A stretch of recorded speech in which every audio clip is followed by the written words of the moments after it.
बहुत बहुत स्वागत है सभी का हमारे यूट्यूब चैनल स्टोर मीडिया में। मैं हूं राज और आप देख रहे हैं स्टोर मीडिया यूट्यूब चैनल। मुख्यमंत्री कन्या उत्थान योजना स्नातक पास करने के बाद छात्राओं को मिलने वाली 50,000 की प्रोत्साहन राशि बिहार के सभी विश्वविद्यालय में दिसंबर 2024 तक जो भी सेशन हो, रिजल्ट यदि क्लियर हो गया है, देखिए 17 से 20 के बाद 17 से 20 सेशन तक ग्रेजुएशन का सिस्टम अलग था पैसा मिलने का।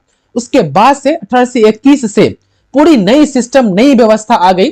तब से लेकर के अभी तक के जिस भी सेशन के परीक्षार्थी परीक्षा पास किए हैं सभी को नई व्यवस्था के अंतर्गत पैसे दिए जाते हैं और दिए जाएंगे भी आने वाले समय में भी। अब रहा बात, नाम ऐड हो रहा है 31 जनवरी तक सबका नाम ऐड भी हो गया मान लेते हैं।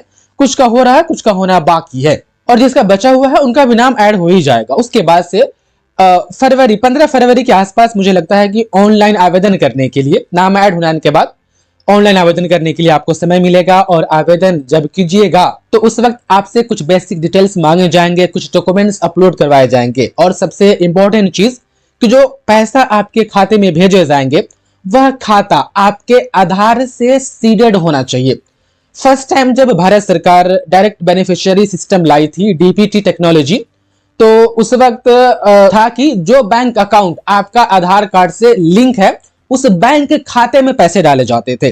धीरे धीरे बदलाव हुआ, उसके बाद से डीबीटी को दरकिनार करते हुए अब आ गई नई टेक्नोलॉजी जिसका नाम है एनपीसीआई।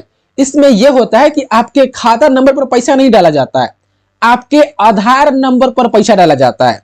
और सिस्टम ऐसा है कि आधार से जो बैंक सीडेड है ऑटोमेटिक उस बैंक में चला जाएगा, यानी खाता नंबर पर पैसा नहीं डलाएगा, डलाएगा आधार नंबर पर। लेकिन जो एनपीसीआई टेक्नोलॉजी है उसके माध्यम से वो पैसे कहां चले जाएंगे, जो भी बैंक अकाउंट आपके आधार से सीडेड होगा उसमें ऑटोमेटिक चले जाएंगे। इसलिए जो भी बैंक अकाउंट आपका सीडेड है वो चालू अवस्था में वो बैंक अकाउंट होना चाहिए, चलन में होनी चाहिए। इस वीडियो में हम ये बताएंगे कि किस तरीके से, चाहे आप 21 से 24 की छात्रा हो, 20 से 23 की हो, 19 से 22 को, 18 से 21 हो, किस तरीके से आप खुद से चेक कर सकते हैं कि मेरे जो है कि आधार कार्ड से कौन बैंक सीडेड है। और जब ऑनलाइन आवेदन होगा तो उस वक्त आपको वही खाता नंबर डालना है फॉर्म भरते समय।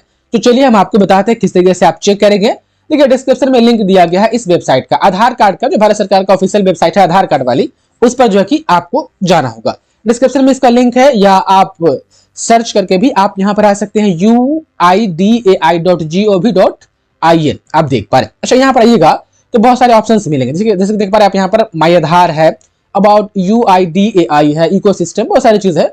आपको बस माई आधार वाले पर क्लिक करना है। देखिए माई आधार पर जब आइएगा तो बहुत सारे ऑप्शंस खुल जाएंगे जिसमें से आपको क्या खोजना है, ये बैंक सीडिंग स्टेटस। आप देख पा रहे हैं ये आपको नजर आ रहा होगा, बैंक सीडिंग स्टेटस, ये आपको खोजना है और इस पर एक बार क्लिक कर देनी है। अब ये वेबसाइट कहेगा कि आप लॉगिन होइए हमारे वेबसाइट पर। आप कहेंगे सर आईडी पासवर्ड तो है नहीं है, लॉगिन कैसे हम? तो दो रास्ते हैं। यदि आपके पास बायोमेट्रिक सिस्टम है तो फिंगर लगा करके ना, मोरफो या जो अंगूठा लगाते हैं उससे आप जो है कि लॉगिन हो जाइए। दूसरा रास्ता यह है कि आप मोबाइल जो नंबर आपका आधार कार्ड से लिंक है उससे लॉगिन होइए आप अपने आधार कार्ड के अकाउंट में इस वेबसाइट पर। देखिए यहाँ पर लिखा हुआ है login with Aadhaar and OTP. अब क्या है सर हमारा आधार कार्ड से मोबाइल नंबर लिंक नहीं है, तो ये तो बहुत गुस्सा वाला बात है। अगर आप स्टूडेंट है, आप पढ़ाई करते हैं, तो ये सब बेसिक चीज है कि आपका मोबाइल नंबर, आपके मतलब गार्जियन का भी कोई मोबाइल नंबर ऐसा हो जो घर का ही हो, उस पर ओटीपी वगैरह आए तो हम उसका इस्तेमाल कर सकते हैं। ये चीजें फिर आधार का जो डेट ऑफ बर्थ रहता है, आधार पर नाम रहता है, वो आपके सर्टिफिकेट से वो सब मैच करना है। ये सब बेसिक चीज है जो कि एकदम रहना ही चाहिए, इस सब में सोचने वाला बात नहीं है। आपको यह हमेशा इन चीजों को करवा करके रखना चाहिए। चलिए हम यहाँ पर लॉगिन वाले बटन पर क्लिक करते हैं, आप भी कीजिएगा। जब ऐसे कीजिएगा तो यहाँ पर कहेगा कि आधार नंबर आप डालिए, कैप्चा डालिए, कैप्चा जो यहाँ पर रहेगा, देख पा रहे हैं मेरे सामने अभी ऐसा है, आपके सामने इसमें जो दिखेगा उसको डालिएगा। लॉगिन विथ ओटीपी पर क्लिक कीजिएगा, एक ओटीपी जाएगा आपके रजिस्टर्ड मोबाइल नंबर पर, उसको डालिएगा और फिर लॉगिन हो जाइएगा। चलिए हम आपको करके दिखाते हैं। तो देखिए हम आधार नंबर और कैप्चा डाल करके ओटीपी मंगवा लिए हैं और यहाँ पर हम ओटीपी डाल दिए। अब लॉगिन वाले बटन पर क्लिक करते हैं। अब हम आधार कार्ड के ऑफिशियल वेबसाइट पर लॉगिन हो जाएंगे। देखिए ऊपर ये मेरा फोटो आ रहा है, लॉगिन हो जाएगा ना, आपका भी फोटो ऐसा के आ जाएगा। देखिए बहुत सारे ऑप्शन है, आप डॉक्यूमेंट अपलोड कर सकते हैं, आधार कार्ड आप नया वाला खुद से डाउनलोड कर सकते हैं। आधार कार्ड जो कार्ड नहीं रहता है पीवीसी कार्ड, आप चाहें तो जो है कि आप ऑर्डर कर सकते हैं, एड्रेस अपडेट कर सकते हैं। और इसी में देखिएगा देखिए बहुत सारा चीज है जो आप खुद से कर सकते हैं यदि नंबर लिंक है तो। एक चीज यहाँ पर देखिएगा, ये देखिए bank seeding status, click here to find your seeding bank, ये वाला आपको खोजना है और इस पर आपको क्लिक करना है। जैसे कि देखिए मैं एक बार क्लिक कर देता हूं, अब ये दिखा देगा। देखिए congratulation your Aadhaar map, Aadhaar bank mapping has been done. अब मेरा बैंक का नेम दिखा देगा कि देखिए ऊपर दिखाएगा आधार नंबर, लास्ट वाला 4 अंक दिखाता है, पूरा नहीं दिखाता है।